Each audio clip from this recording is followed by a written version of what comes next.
Yo, what up? It's Papa Keith live, and I got my brother in the building. I've been waiting on this interview, y'all. You don't understand.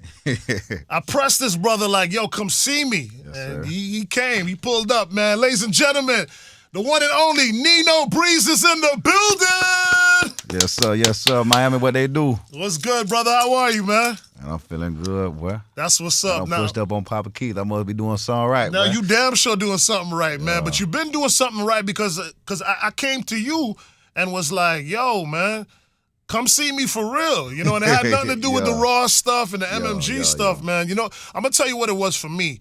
I really appreciated, like, you just have your own sound and style to you. You know what I'm saying?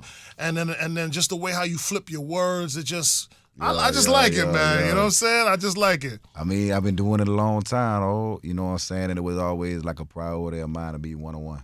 You know what I'm saying? So it's just like I've been honing in on my craft.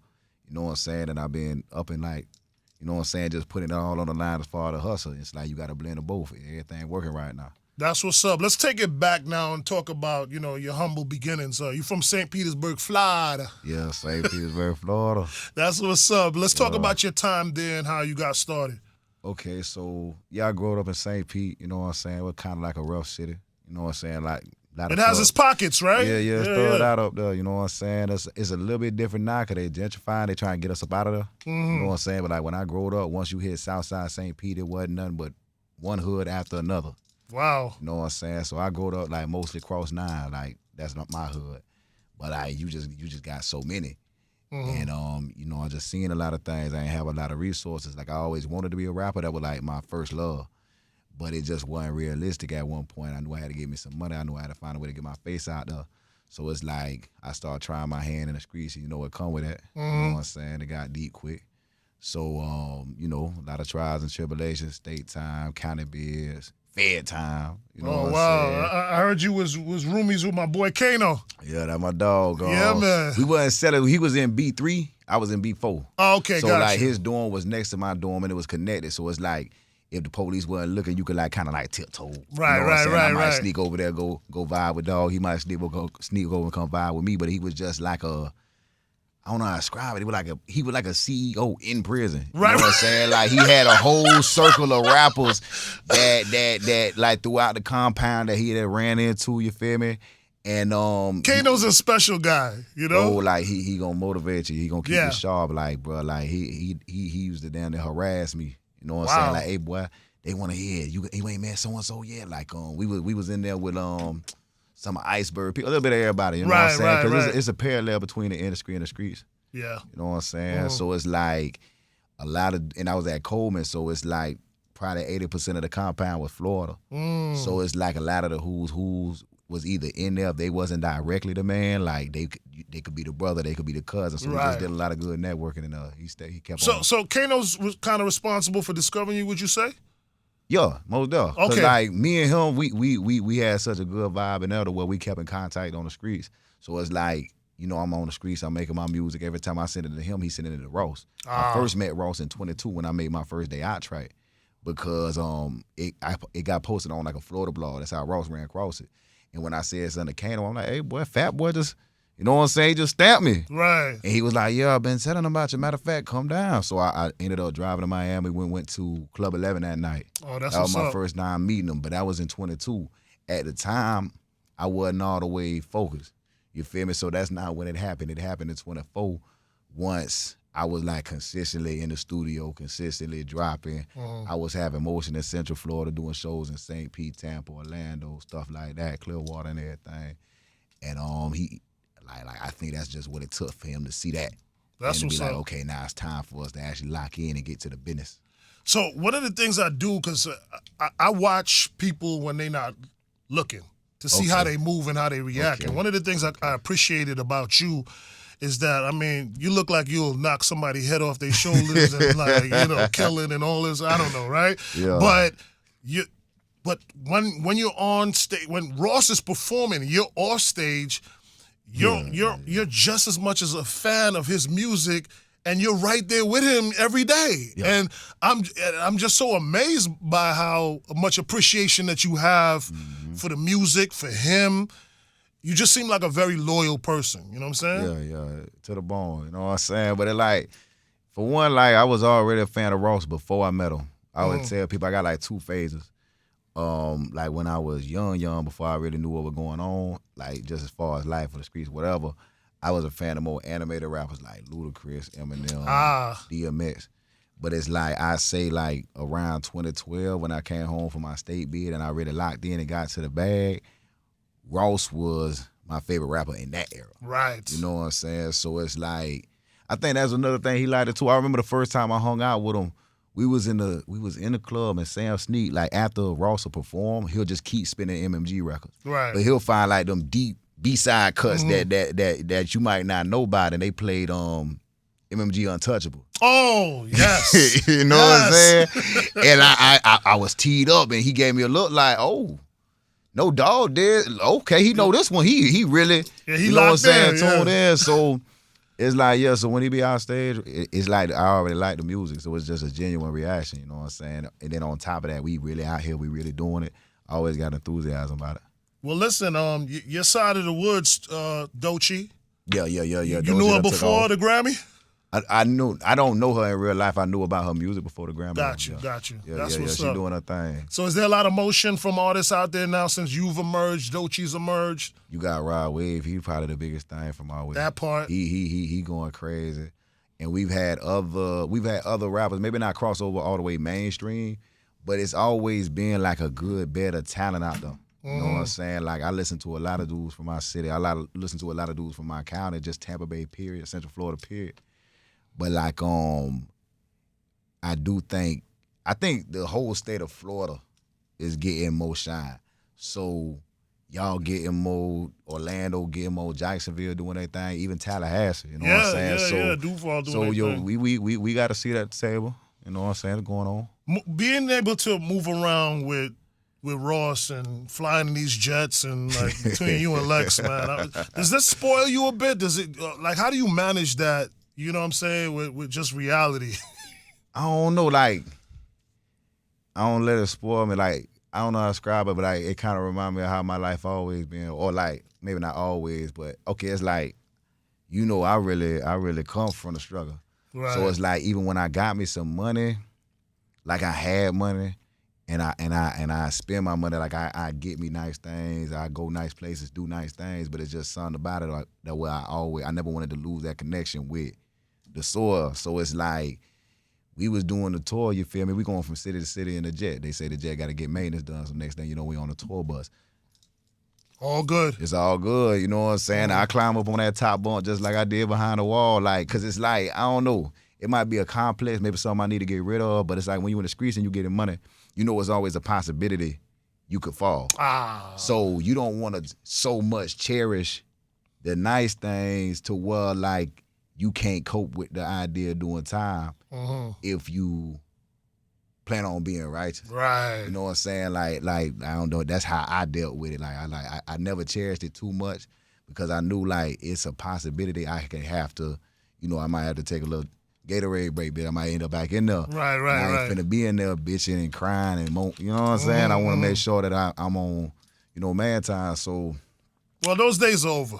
It is over, but it remind me of how even though I'm with Ross and we go all these nice places, we do all these nice things, I still go to Lake Wells and do these hole-in-the-wall clubs on my own time, you feel me? I just came from Diamond Club in Pinellas, another little hole-in-the-wall club, you feel me? Like, it ain't 11, it ain't live. I love that, too. Right. But, like, I'm still going to get it out of the mud, boy. I love it.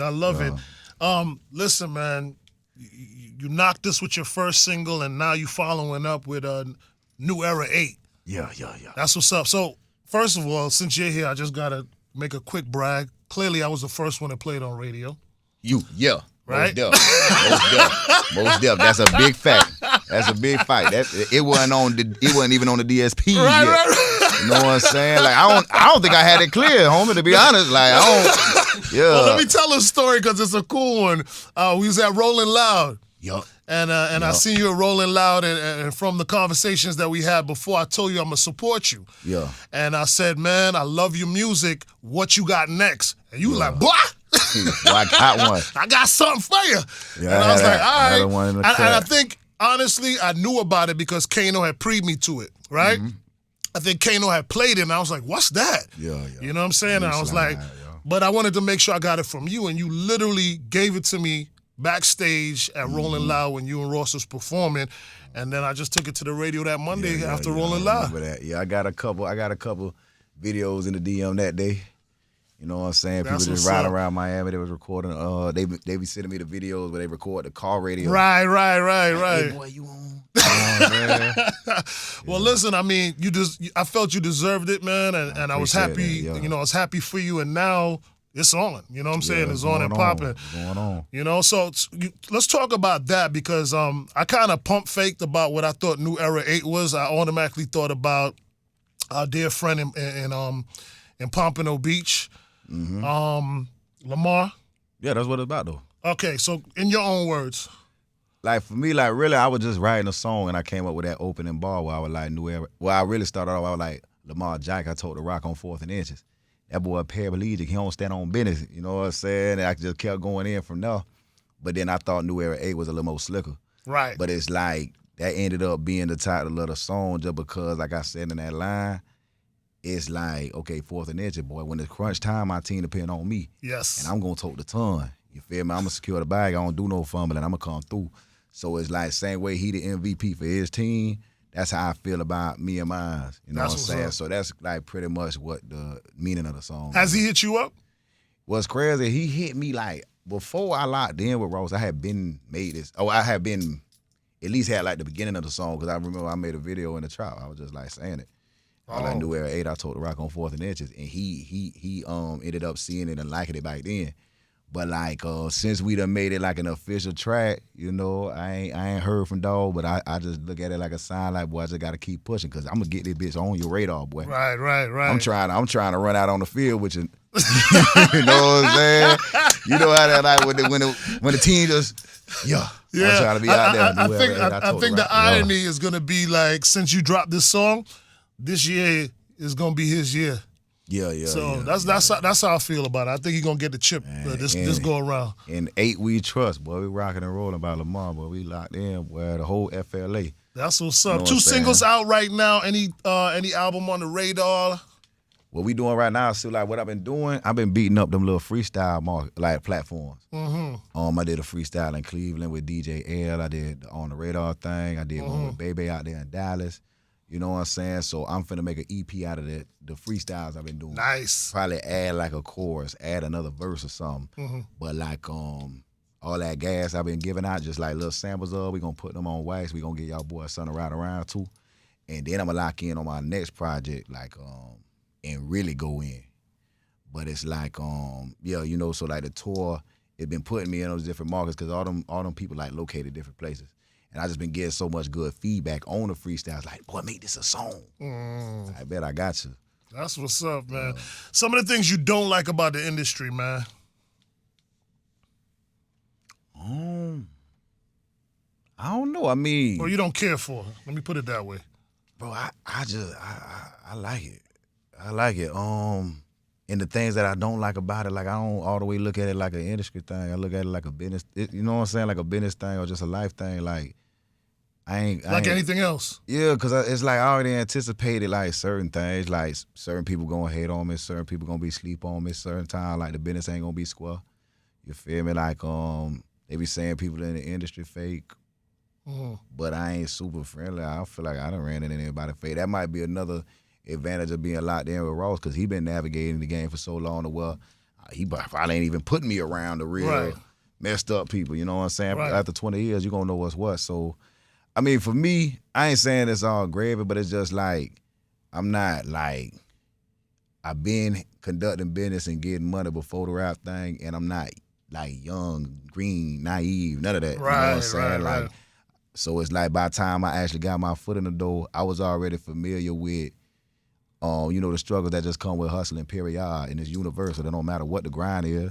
You know what I'm saying? So, I mean, I don't know. I like it, bro. I like what's going on. Well, that's what's up. One thing I respect about Ross and how he moves is that he doesn't back down and he say how he feel, and if he believe in something, he stand on business, you know? Oh, definitely. And he doesn't let anything stop him. I think he's very inspirational, you know what I'm saying? So I think having him as a mentor, you know, like you said, it really is a beautiful thing, you know? It's the right fit, dog. It made perfect sense because everything he stand for is what I stand for. Everything he done built with his brand is what I aspire to build with mine. You know what I'm saying? So it's like, it's just a lot of intangibles that I get to pick up on by being in the room with him because it ain't no textbooks, instruction manual. It wasn't no school, no class for this. You know what I'm saying? It's just something that you gotta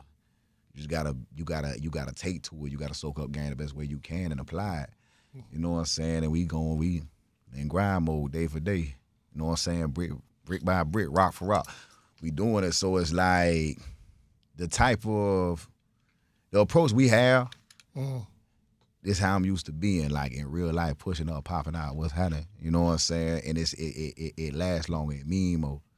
So I know like long term it's gonna pay off. You just said the word, so now it triggered me. You said typer. So since you said, so since you said that, how'd you come up with that song, man? I ain't gonna lie, bro. It's real. Like it was like 12 a.m., 1 a.m. I had just came from busting a move. You know what I'm saying? So I was just like, and it was a nice move, it was a nice bag, but I was just feeling like that. So I was just going through instrumentals, and then shout out to that boy, Beats by Taz. I was on his YouTube. Okay. Yeah, he had a I believe Palm Beach, like area. I don't know exactly what city, but he 561. And I was just going through dog YouTube. He had so much gas on there, but like when I ran across that beat, it just spoke to me. It told me to say that. I ain't even think about it. Just even the way how you constructed it too, cause like even the part we said, I'm the type. Always got some oh my God. Just the way how you like handled it. The you know? beat I was just playing it. Cause like the way that I write, I say like gibberish and then make it real words. So it's like I hear the beat. It was like, I think I did know I wanted to say I'm the typer. But like the rest of it, I was just like, I was like, and then you fill in the blanks. Yeah, that's how I write it. So it's just like, I was like, boy, I don't want to forget this. I grabbed the phone, made the voice memo on the typer, and I just put the little jibber jabber on it, and I double back later and made the real words. But it's like, that's how I write, bro. I just like different beats tell me, I just keep messing with them until I find a pocket that I like. Something that I feel like gonna keep them locked in, like something engaging. And I go from there. Yeah, you marry those beats, man. I like that. I really like that. Listen, on that note, Nino Breeze, you got a friend in me, brother. Yes, every single you drop, get that to me first. Let that be our little thing. You know what I'm saying? Yeah. I mean, I like the way you sound. I like your vibe. You know, you're a solid, loyal dude, man. And, you know, like you said, you came up in the mud and you got this great opportunity, and I see you trying to make the most of it, man. So yeah, we working. I'm real happy for you. All right, brother? Yes, sir. Appreciate you. All right, let people know how they could connect with you and what you need them to do. Okay, then. So you can find me on all social media platforms at Real Nino Breeze. It don't matter if it's Facebook, Instagram, Twitter, TikTok, everything at Real Nino Breeze. And then right now, you know, we already got Typer out there, it's in rotation. That one already standing still, called it still on platinum in the streets. You know what I'm saying? But that new slide, New Era 8, that's the one I need y'all to tap in with right now. It's the one that's messing these clubs up, turning these clubs up, turning these shows up. If you want to get in your mode and really like, you feel me, like come through feeling yourself, that New Era 8 gonna put you in that mode, homie. So make sure y'all screen that, download that, whatever the case may be. It's on YouTube, album, it's on air. Well, whatever platform you listen to your music on, you're gonna find it, homie. So like, y'all make sure y'all run that up. Go ahead, blitz that. But he'll prefer it better if you actually buy it. However it go, man, just vibe to it, man. Make some memories to it. You know what I'm saying? Hang out, ride around, tell the DJs and all these clubs. That's what y'all want to hear. That's what's up. Nino Breeze in the building. Yes, sir.